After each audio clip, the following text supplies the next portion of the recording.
Welcome to another edition of Back to the Basics, where we're still discussing the great deception. This is Elisha, your friend, your brother, and companion in the gospel. It is again an honor and a privilege to be able to come to you with the words of Yahuah, the words of Yahusha HaMashiach. As always, it is my prayer that all who listen to this podcast will be gaining greater wisdom, knowledge, and understanding of the full truth. For you shall know the full truth, and the full truth shall make us free. With that in mind, let us pray. Heavenly Father, in the name of Yahuah, we come again thanking you for your word. For your word is a lamp unto our feet. It is a light unto our path. We thank you for opening our eyes of our understanding that we may be enlightened. We thank you for your grace that is sufficient for all of our needs. We thank you for leading and guiding us into all truths. This is my prayer. In our last lesson, before we made the intermission to teach about understanding what grafting in means, and I truly hope that you have gotten a full knowledge of what grafting in really means. But before that lesson, we discussed the subtopic, the house of Israel is only called Gentiles. In this lesson, part 31, we'll continue with that topic and more. We concluded that last lesson, prior to the intermission, with this statement. You see, the Yahudans or the Jews denied there's on any such thing as lost tribes among the Gentile nations. This is true even today in Judaism. Remember, they went to war with the house of Israel and remain at war even today in rebellion against them. This is just one of many reasons the Yahudans or Jews will not accept Yahusha as the Messiah. He simply hadn't come from the house of Yahudah or Judah yet. To accept Yahusha as the Messiah would force the Yahudans or the Jews to admit that most 10 out of 12 tribes of Israel are still currently lost and considered Gentiles in need of a shepherd to lead them home. But Yahuah is opening our eyes to the full truth. Hosea 1:6-7 said, Then she conceived again and gave birth to a daughter. And Yahuah said to him, Name her Laharamah, for I will no longer have compassion on the house of Israel, that I would ever forgive them. But I will have compassion on the house of Yahudah, or Judah, and deliver them by Yahuah, their Elohim, and will not deliver them by bow, sword, battle, horses, or horsemen. Hosea 9:17 says, My Elohim will reject them, speaking of the house of Israel, because they have not obeyed him or broke his laws. They will be wanderers among the pagan Gentiles. He scattered them throughout the nations.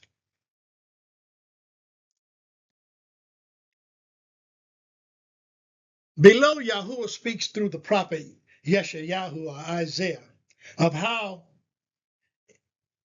his plan was to remarry the house of Israel and bring his estranged wife.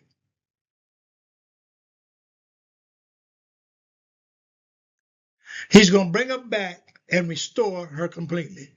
Yahuah talks about how he literally hid his face from the house of Israel. Isaiah 54:5-8 says, For your maker is your husband. Yahuah Almighty is his name. The Holy One of Israel is your Redeemer. He is called the Elohim of all the earth. Yahuah will call you, the house of Israel, back as if you were a wife deserted and distressed in spirit. A wife who married young only to be rejected, says Elohim.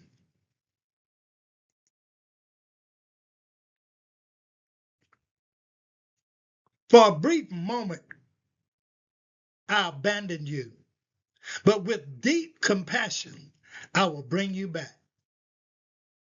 In a surge of anger, I hid my face from you for a moment, but with everlasting kindness, I will have compassion on you, says Yahuah, your Redeemer. Yahushua knew that this was his first mission as the Messiah, and so did the Apostle Shaul. Those lost sheep of the house of Israel would consider themselves as pagan Gentiles and would not even know their true identity. So Shaul, Paul, had to speak to them on terms they would and could accept. Shaul admitted that he would have to become all things to all men just to win a few. Shaul was speaking of how he would have to meet both houses where they were to reach them individually. In 1 Corinthians 9:19 through 23 says, though I am free and belong to no one, I have made myself a slave to everyone to win as many as possible. To the Yahudims or the Jews, the house of Judah, I became like a Jew to win the Yahudims or the Jews. To those not having the law, the house of Israel, I became like one not having the law, though I am not free from the law of Yahuwah, but I am under the Yahushiach covenant, so as to win those, the house of Israel, not having the law, because they were lost among the pagan Gentiles. But Shaul always made it clear that Yahuwah's choice of both houses of Israel stood, and the Messiah was given to help the descendants of Abraham. So while Shaul became all things to all men to win a few, we have to try and keep up with him and always keep in mind Yahuwah's will and keep everything in context of his prophets, especially where Saul's writings are concerned. So how did Shaul, Paul, know the house of Israel? How did he know? How could he identify them? We know that Shaul called the house of Israel Gentiles, and rightfully so, by definition. They were not Yahudims or Jews and had lost all their knowledge of their identity since they were in captivity. They forgot who they were. But how did he know which pagans were the lost sheep of the house of Israel? The Christian church is critically injured in their understanding of spiritual things and the meaning of the New Testament because they have erred and abolished the Torah, which is the law, and the prophets. So Shaul had to become like them because they would have never believed they were descendants of Jacob. We know that Yahuwah had totally divorced them and hid his face from them. So how did Apostle Shaul take the gospel to the Gentiles in order to reclaim only the lost sheep of the house of Israel? That was among them. So how did he do that? Shaul knew the Torah and prophets that Yahuwah had forbid following the pagans' way of the Gentile nations. Deuteronomy 18:9 says, when you come into the land that Yahuwah your Elohim is giving you, you should not learn to follow their abominable practices or the ways of those nations. Shaul immediately recognized Yahushua's great commission and knew Yahushua was again following Yahushua's command not to go to those who display the way of pagan Gentiles. Shaul, Paul, also knew that Yahuah would guide the effort of reclaiming that which was lost in those Gentile nations. Yahuah made Shaul a promise to do just that. Shaul, being an expert in prophets, knew Yahuah prophesied that he would reclaim the lost sheep of the house of Israel and literally move on his remnant and cause then or them to remember his name and keep his law by writing it in their hearts. Even though they didn't have the law, it became a law for them because they had the law in their hearts, even though they were in captivity and didn't quite understand who they were. Jeremiah 16:21. And behold, I will make them know this time, I will cause them to know my hand and my might. And they shall know that my name is Yahuah. Shaul knew that in order to respond to the gospel, they must be chosen and must be of the bloodline of Jacob. Speaking of the time Shaul was being sent in obedience to Yahushua's command to go to the lost sheep of the house of Israel. Yahuah had made it clear on how to identify his lost sheep. Jeremiah 31:33. But this is the covenant I will make with the house of Israel after those days, declares Yahuah. I will put my law within them, and on their heart I will write it. And I will be their Elohim, and they shall be my people. Romans 2:12-16 says, for all who have sinned without the law will also perish without the law. And all who have sinned under the law are not in covenant with Yahushua to cover that sin will be judged by the decrees in the law. For it is not the hearers of the law who are just before Yahuwah, but the doers of the law will be justified. Because the law had not been abolished as Christianity teaches. So Shaul was looking for law keepers, or those who displayed the way of Yahuwah, even though they didn't have the law, that lived among the pagan Gentiles. For those lost sheep among the pagan Gentiles who did not have the law, or who was divorced by Yahuwah and then scattered among the pagan Gentile nations, do instinctively the things that are in the law. These, not having the law, because Yahuwah hid it from them, are a law to themselves, in that they show the work of the law written in their heart. Their conscience, the Ruach, the spirit of Yahuwah, bearing witness, and their thoughts, and alternately accusing or else defending them. 16. On the day when, according to my gospel, Yahuwah will judge the secrets of men through Yahushua the Messiah. Shaul knew the chosen would respond to him, and by that they would identify themselves as the lost sheep of the house of Israel that lived among the pagan Gentiles by outwardly displaying the works of the law. Though they didn't have the law, it was a law because it was written in their hearts. The Apostle Shaul was a genius. He had to become all things to all men to accomplish the Great Commission.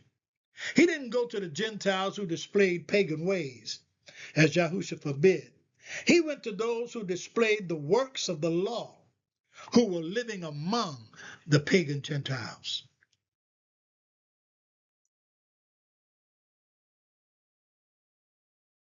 who were seeds.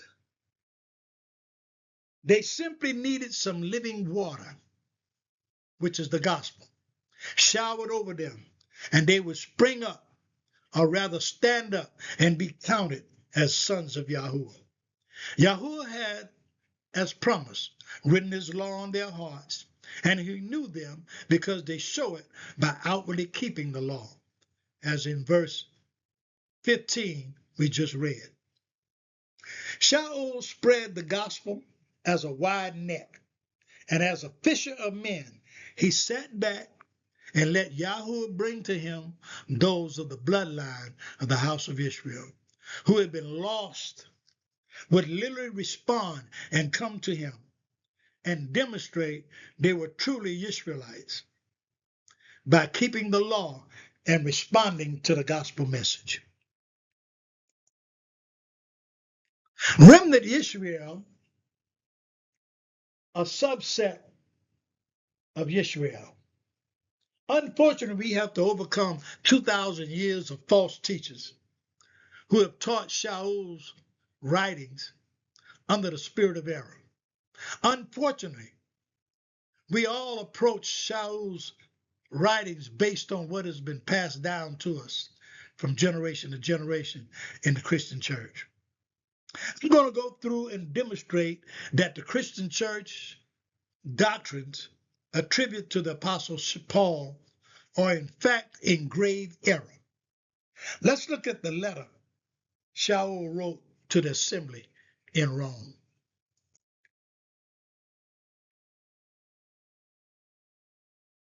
In Romans, the 9th chapter, we are taught by the false teachers in Christianity that Shaul's teaching in total opposition to Yahuah and Yahusha, that you don't have to be a descendant of Abraham and Isaac and Jacob to be sons of Yahuah.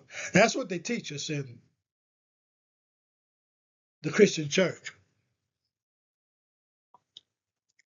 We're taught that the old covenant had been abolished and replaced by the new covenant, and the pagan Greek Christian church replaced Israel.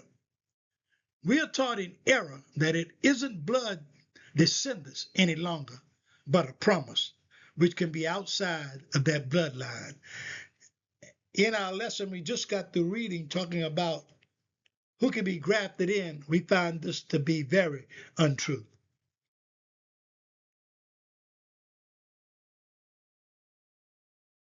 So in Romans 9 below is the justification for that false doctrine. And this is how they read it. Romans 9, 6 through 12. But it is not as though the word of Yahuah has failed, for they are not all Israel who are descendants among Israel, nor are they all children, because they are Abraham's descendants. But through Isaac, your descendants will be named. That is, it is not the children of the flesh who are children of Yahuah, but the children of the promise are regarded as descendants. For this is the word of promise. At this time I will come, and Sarah shall have a son. And not only this, but there was Rebekah also, when she had conceived twins by one man, our father Isaac. For though the twins were not yet born and had not done anything good or bad, so that Yahuwah's purpose, according to his choice, would stand, not because of works, but because of him who calls, just as it is written, Jacob I loved, but Esau I hated. Above, Shaul is saying very clearly this: the word of Yahuah to Abraham, that it would be through his descendants that the sons of Yahuah would be chosen, has not failed. So Shaul begins proclaiming Yahuwah's plan has not failed and is still true. Shaul then states another truth proclaiming by Yahuah that not all the descendants of Israel will be chosen, but only a remnant will be saved among them. So not all Israel or Israel who descendants from Israel will be chosen as sons. Then Shaul clarifies that only the descendants through Isaac, not Ishmael, will be the chosen bloodline, as Isaac was the promised one. Then Shaul goes on to confirm the Torah that only those who descended from Abraham through Isaac and through Jacob will be chosen. Shaul is building up a defining remnant, Yisrael, as we'll see as coming exclusively through the promised seed of Jacob. Shaul is saying the exact opposite of what the Christian church teaches. Shaul is actually saying that only those who descend from Abraham, Isaac, and Jacob are considered Israel. Then among those, only a small remnant of that bloodline will be saved. And that Shaul calls remnant Yisrael. The sovereign choice is clearly defined within the strict bloodline of Abraham, Isaac, and Jacob, not through Ishmael and not through Esau. Let me put Shaul's writing in context. What Shaul is saying in context with all his writings, the Torah and the prophets, is clear. Only a small remnant that descended from Jacob will be saved. Abraham had other sons, and so did Isaac. But even though they were Abraham's descendants too, they are not from the promised bloodline. Shaul is saying remnant Israel does not extend to those seeds of Abraham, but only Jacob. And only a remnant from that bloodline are chosen sons of Yahuah. The first thing Shaul makes clear is that Yahuwah's word to Abraham has not failed. Now below is my clarification in context. Romans 9, 6 through 12, talking about Yahuwah's sovereign choice. 6th verse.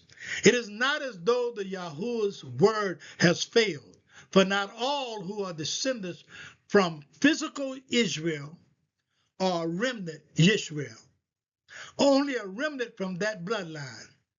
Nor just because they are descendants, speaking of Ishmael and Esau, are they all Abraham's children to whom the promise belonged? It is only the bloodline from Abraham that descends from Isaac through Jacob. On the contrary, it is through Isaac that your offspring will be reckoned. In other words, Shaul now makes it clear it is not all the bloodline, but a chosen subset. It is not the children by physical descent who are Yahuwah's children, speaking of Ishmael and Esau, but it is the children of the promise through Isaac and Jacob, who are regarded as Abraham's offspring. In context of Yahuwah's promise to Abraham, Shaul is simply stating that not all the descendants of Abraham are Yahuwah's children, but only the descendants of the promise that went through Isaac and Jacob. For this was how the promise was stated. At the appointed time, I will return, and Sarah will have a son. Shaul was simply developing the proven fact that was spoken of by Yeshayahu or Isaiah. Romans 9 and 27 says Yeshayahu or Isaiah cries out concerning Yisrael, though the number of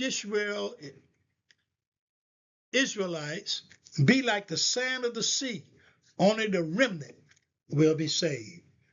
Those who descend from Isaac and Jacob.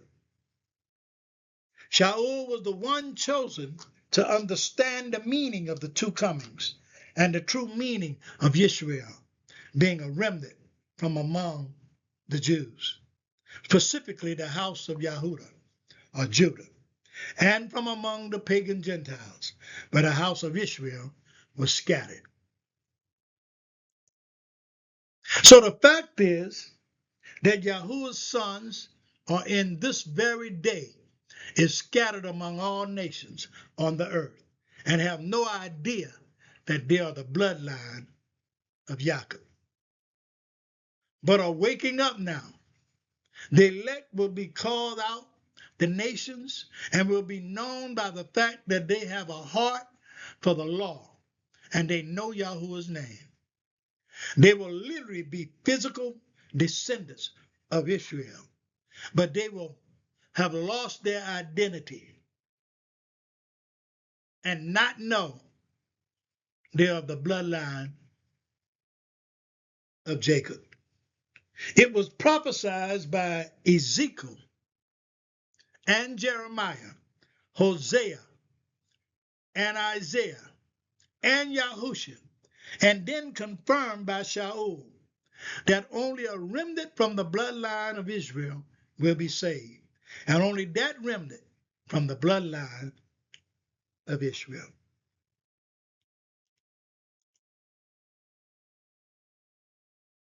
This is a good place to stop. Join me for our next lesson, The Kingdom, Part 32. In this lesson, we'll discuss Yahushua is my strength, the creation of the King, with the subtopic, the gifts of Yahuwah to remnant Israel, and more. If you're listening to this podcast and you don't know Yahushua HaMashiach as your personal Savior, you might not even know that you are a descendant of Israel. You might not know that you're a descendant of Abraham, Isaac, and Jacob.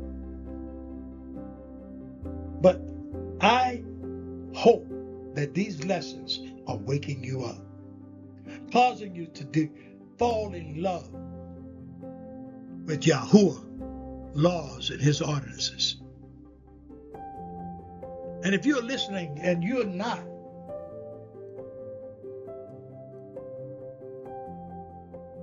and have not accepted, and you're a Gentile, and you have not accepted Yahuwah's word, you can accept it. And he'll come into your life as a sojourner with the Israelites. And Yahuwah will welcome you in. Remember, you can never become a Israelite, but you can become a sojourner with them. Again, I want to thank all of those who have been listening to this podcast from day one. I know that your life has been changed, your eyes have been opened, and you have been walking in a level of freedom that you didn't know was humanly possible. And I thank you for following. If you are listening for the very first time, make no mistake, you didn't just happen to find this podcast, but it was divine appointment. And what I need you to do is, since it is your first time listening, I want you to make sure that you subscribe. Hit that subscribe button so you can get all the lessons that you missed. And once you subscribe, I want you to toggle down to the very first lesson and listen to these lessons in sequence so you don't miss the full revelation. And once you listen, don't forget to share it with your family and friends. Again, if you like to follow along with me with this series, don't forget, I recommend that you get this book, The Kingdom, by Rab Shaul. This is Elisha, your friend, your brother, and companion in the gospel. Until next time, be blessed.